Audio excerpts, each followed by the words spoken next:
Hello friends, in today's video I'm gonna be walking through how to create account on Signal private messenger.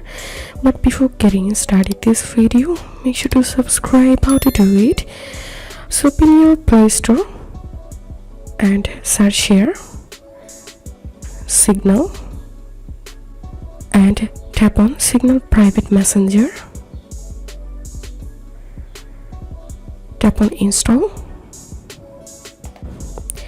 After installation, tap on open and tap on continue.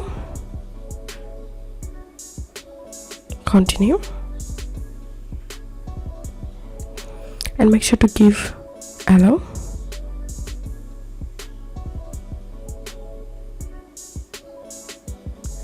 And tap on this country and select here your country. Also you can use the search bar to find your country. And now enter here your phone number, and after putting your phone number, tap on next, tap on OK. So the verification process will automatically detect the verification code. And now enter here your first name and last name and tap on next.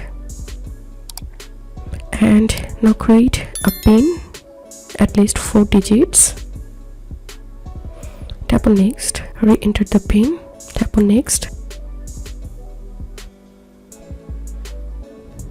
So here you can see I've successfully created a Signal private messenger account. So that's how you can do it. If this video helped you, give a thumbs up and please consider subscribe to how to do it. Thank you for watching.